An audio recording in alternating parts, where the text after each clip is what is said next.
when brands go and they see Fenty, for example, launch, right? They're just like, one day I'm going to be a Fenty. But I think what they don't realize is who's behind Fenty. 100%. Can you explain that a little bit?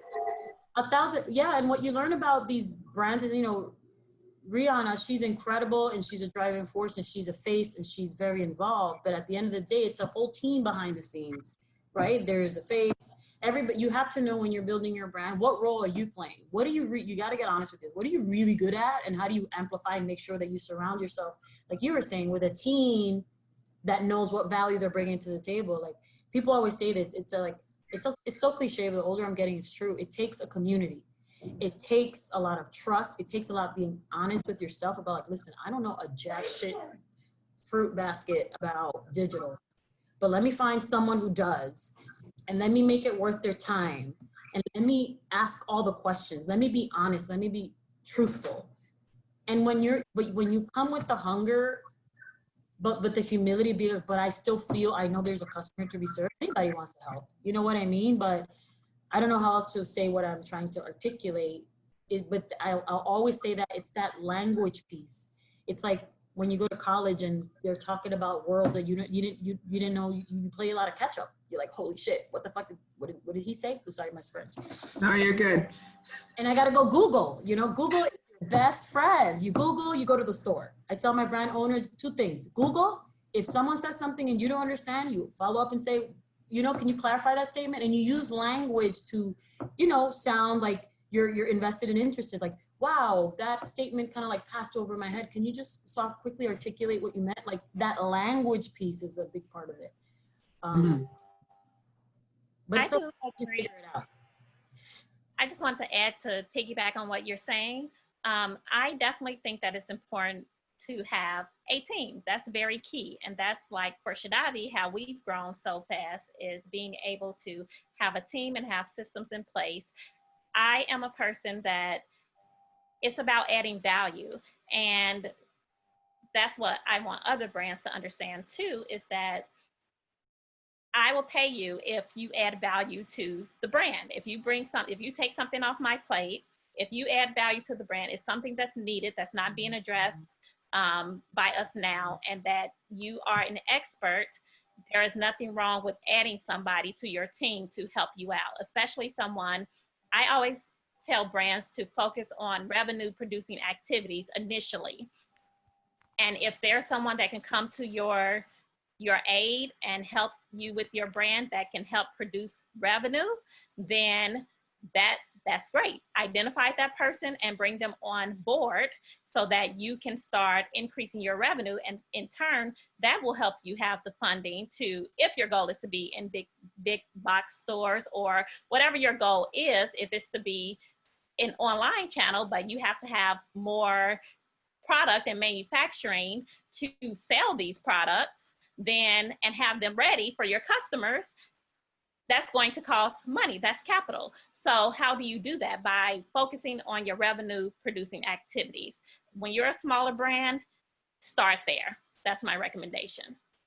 Start there and start with yourself, meaning like, I think sometimes people say, I want to start a brand, but then they may not have the courage to, you know, when it's a vision board, it's so sexy and easy. I think that's the most fun. The funnest part is to dream, to play with the colors on the computer, to be like, oh my God, this is so dope. This is so dope. This is so dope. And then you hit real life.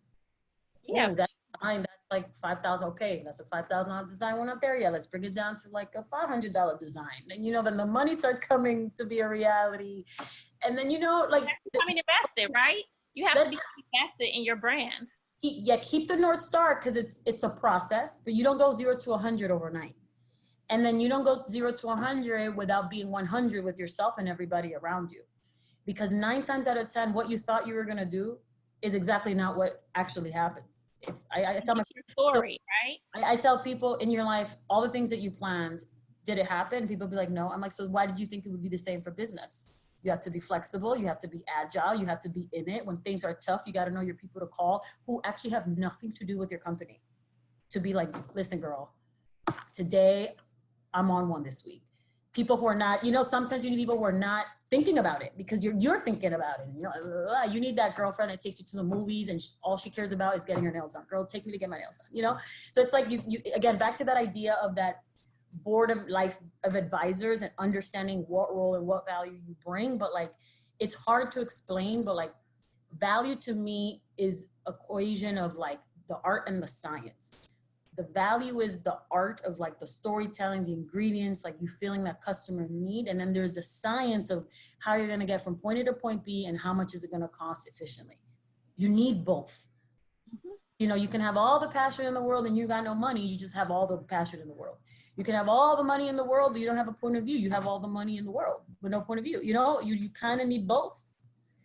And yeah, that's how, definitely, I agree. It's the passion, and then it's the having something that people want, right? Yeah. You can be passionate about something, but is it something that people want? When you create your story, when you create your brand, you have to make sure that it's validated.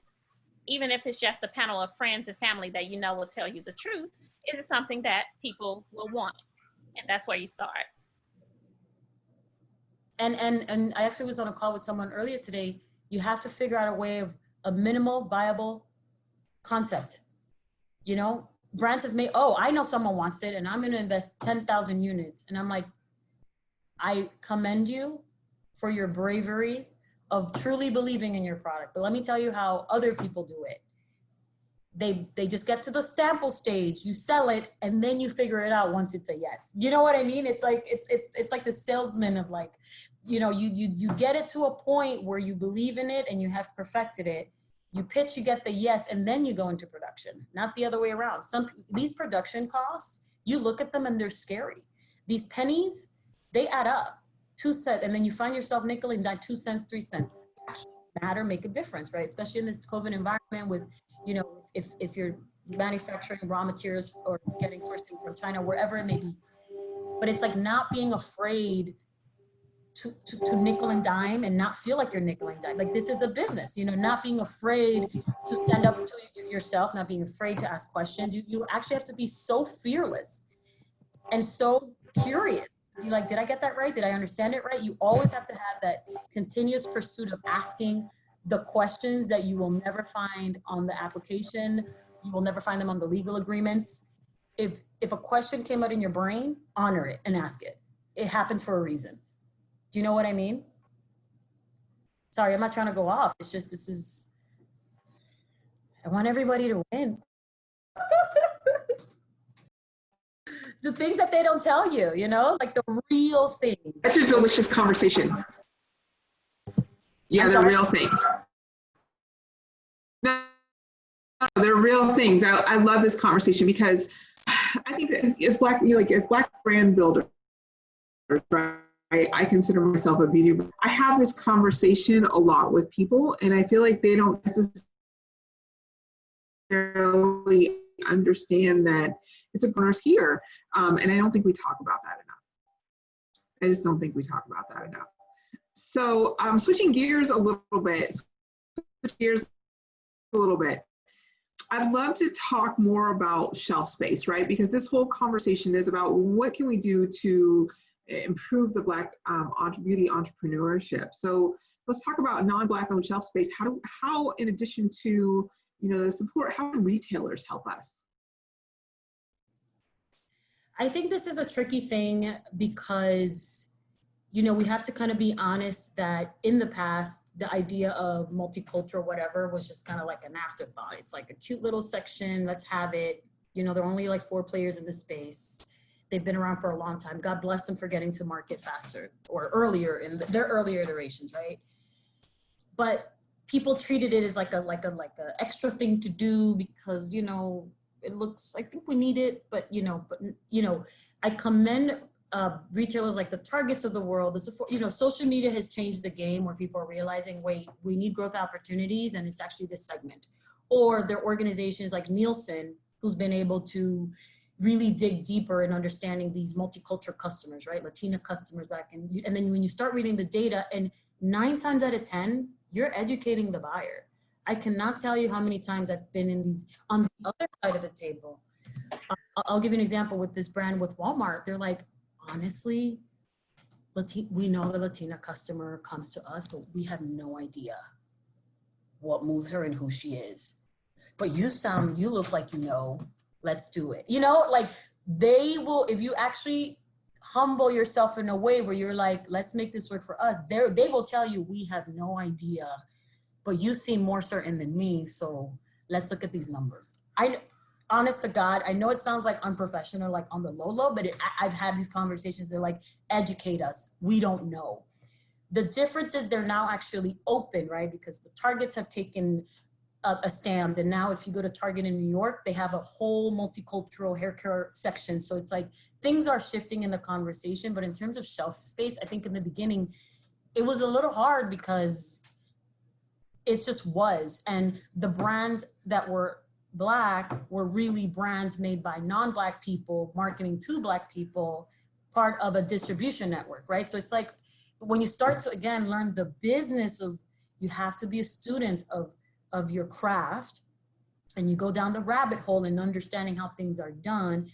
When you're in those rooms, you take things less personal because you realize, okay, this is a really big mission thing, actually. What I just, okay, the product is awesome. This is all awesome. I get it. No. But I'm like in this for like a mission. I'm in here for the long haul, and then you stay committed and whatnot. But like the shelf space piece is like, it's tough because it's formulaic.